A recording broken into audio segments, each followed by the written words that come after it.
A quick recap of the various laws we've learned so far.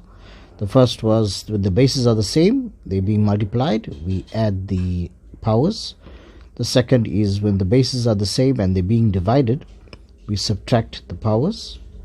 Third we learnt was when the bases are being raised by another base, or when the power is being raised by another power, we multiply those powers. In this next law, you notice that the power is a negative. So all we have to simply do is change it into a positive and write it as 1 over whatever that particular question is. It will make more sense when we look into examples, but all you have to do is remember, make it into a positive or change the sign and put it as 1 over whatever is given to you.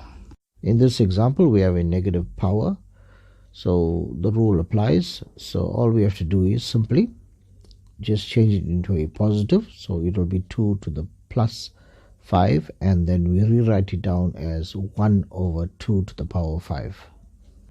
We arrive at our next step and we see that it is 2 to the power 5. That means our answer is not complete, so we have a further step to do. And we know that 2 to the power 5 is 25. That's how we arrive at 1 over 25. In this next example, I've introduced two negatives. There is a negative in the power and there is a negative inside the bracket.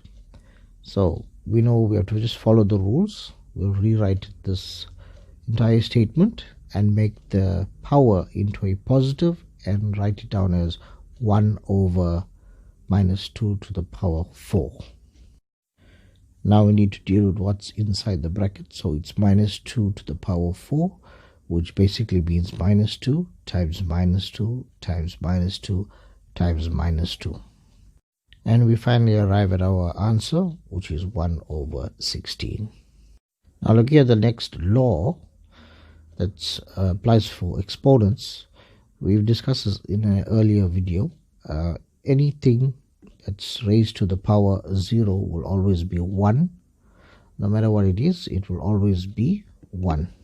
So looking at the next example, we have everything within a bracket that's being raised by the power 0, and this would mean that our answer will be 1. All we are doing here is applying the law that states anything being raised to the power 0 is 1. In this next example, I've given you a fraction and showing you how that is raised to the power 0. But remember, it's within a bracket, so everything that's being raised by the power 0, that means the 2 is being raised by the power 0 and the 5, so our answer will be 1. Sometimes this law is seen after working out a exponent question and we're left with the answer of a certain number or letter to the power 0. And learners tend to forget to apply that final law of saying that our final answer will arrive at 1. So this is something that examiners use to see if you remember how to apply this rule. In this example, you see 3 letters next to each other, but remember those letters mean that those 3 letters or variables are being multiplied. So all those variables are being multiplied, but they are raised by the power of 0. So that means our final answer will still be 1. In this next example, I've introduced a negative. So firstly, we need to do what's in the bracket. So we see that what's in the bracket is being raised by the power 0. So we know that our answer there would be 1.